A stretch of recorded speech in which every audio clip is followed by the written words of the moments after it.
From eating spoiled milk and cherries, to dodging bullets but catching a blood clot, to fading away after a century on this earth, this is how every US president died, and their final words. Spoiler alert, some went out with fire, others with soup reviews. Let's kick it off with the OG, George Washington. Man rode his horse through freezing snow and rain, caught a nasty throat infection, probably epiglottitis. Back then, doctors thought let's drain 5 pints of blood was smart medicine. Spoiler, it wasn't. Dude lost like half his blood volume. He told his doctor, "I die hard, but I am not afraid to go." Final whisper as he checked his own pulse, "'Tis well." Now hold up, this next part is straight up spooky. John Adams and Thomas Jefferson, presidents number 2 and 3, started as revolutionary besties, turned bitter rivals, then patched things up with epic pen pal letters. On July 4th, 1826, exactly 50 years after the Declaration of Independence, both checked out on the same day. Jefferson, wrecked by infections and diarrhea, asked, "Is it the 4th?" Held on till it was, then no doctor, nothing more. Meanwhile, in Massachusetts, 90-year-old Adams, clueless his old friend had just died hours earlier, muttered, "Thomas Jefferson survives." Chills, right? James Madison, number 4, almost made it a July 4th hot trick. Doctors begged him to hang on with stimulants so he could die on the big day like his buddies. His niece offered more meds. He waved her off. "Nothing more than a change of mind, my dear. I always talk better lying down." Dude topped out June 28th, 1836. So close. But James Monroe, number 5, nailed the Independence Day Club. Tuberculosis and heart issues did him in. Last words were about missing his predecessor. "I regret that I should leave this world without again beholding him," talking about Madison. John Quincy Adams refused to retire quietly, went back to Congress, collapsed mid-vote from a massive stroke on the House floor. As they carried him out, "This is the last of Earth, I am content." Andrew Jackson, number 7, the duel-fighting, assassination-surviving, cane-beating badass, went soft at the end. Tuberculosis and edema turned the tough guy gentle. Surrounded by family, "Oh, do not cry, be good children, and we shall all meet in heaven." Martin Van Buren kept it simple with asthma and heart trouble. At his estate, there is but one reliance, code for faith in God.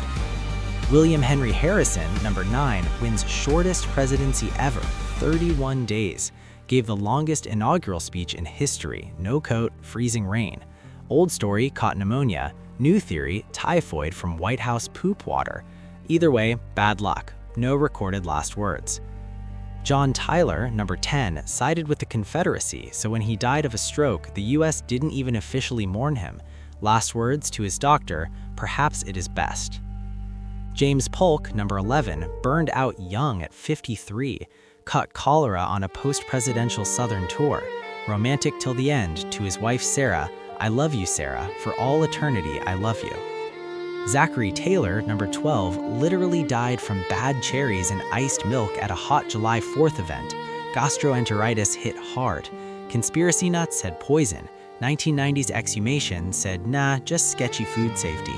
Before slipping away, "I am about to die. I expect the summons soon. I have tried to discharge my duties faithfully. I regret nothing." Millard Fillmore, number 13, got served soup on his bedside and gave it a glowing review. "The nourishment is palatable." Michelin star soup. Franklin Pierce, number 14, never recovered from watching his son die in a train wreck weeks before inauguration. Spiraled into alcoholism, cirrhosis took him. Alone, no recorded last words. Rough. James Buchanan, number 15, did nothing to stop the Civil War. Caught a respiratory bug, or maybe mysterious hotel poisoning. Rumors. Last gasp, "O Lord God Almighty, as thou wilt." Abraham Lincoln, number 16, shot in the back of the head at Ford's Theater by John Wilkes Booth. His actual last words were casual to his wife about holding hands in public. "She won't think anything about it." Seconds later, boom. Andrew Johnson, number 17, survived impeachment but not strokes, paralyzed on one side. "My right side is paralyzed. I need no doctor. I can overcome my own troubles." Ulysses S. Grant, number 18, got scammed in a Ponzi scheme, then throat cancer from 20 cigars a day. raced to finish his memoir so his family wouldn't go broke. Last word, throat on fire, water. Rutherford B. Hayes, number 19. Heart failure, thinking of his late wife. I know that I'm going where Lucy is. James A. Garfield, number 20. Shot in a train station. Bullet didn't kill him. Dirty doctor fingers probing the wound did. Infection City. 80 days of agony. Final plea. Swain, can't you stop the pain? Chester A. Arthur, number 21. Kidney failure. Possible whisper. Life is not worth living. Dark. Grover Cleveland, number 22 and 24. Heart failure at 71. I have tried so hard to do right. Benjamin Harrison, number 23. Flu to pneumonia. Are the doctors here? Doctor, my lungs. William McKinley, number 25. Assassinated at a meet and greet. 2 bullets in the gut. Gangrene set in. To his wife, we are all going. God's will be done, not ours.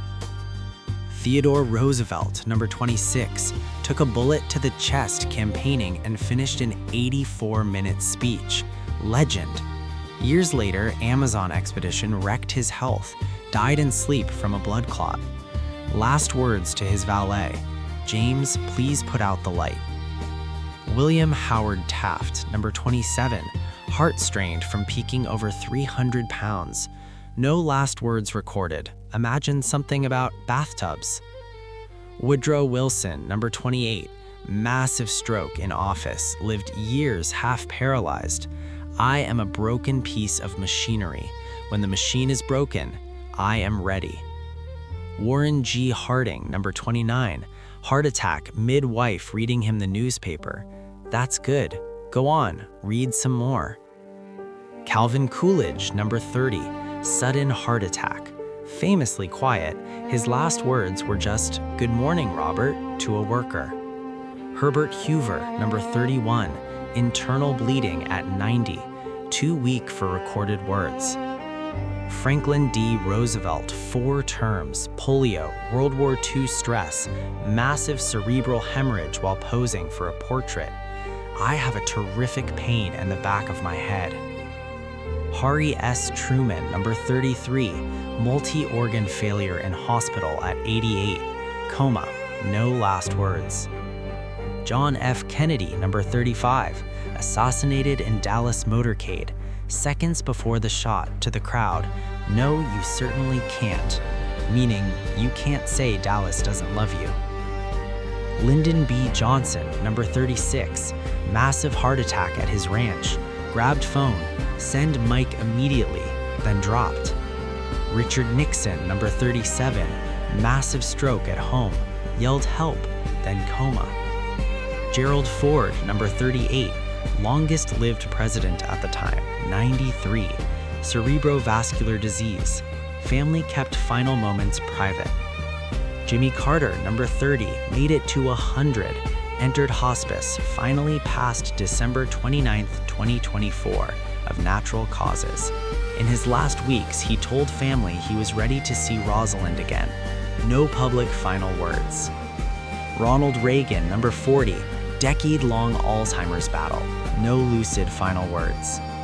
George H.W. Bush, number 41, Parkinson's, wheelchair-bound. Last phone call to his son, "I love you too." And that brings us to today. 5 living former presidents, modern medicine and Secret Service keeping the job slightly less lethal. Average lifespan jumped from 70 in the early days to 78 in the 20th century, and climbing. Quick wild stats to end. 8 presidents died in office, 4 assassinated, 4 natural causes while serving. Youngest death, JFK at 46. Oldest, Carter at 100. 3 died on July 4th. And the Lincoln-JFK coincidences? That's a whole other rabbit hole. Hope you enjoyed this wild ride through presidential exits. Some epic, some tragic, some just soup.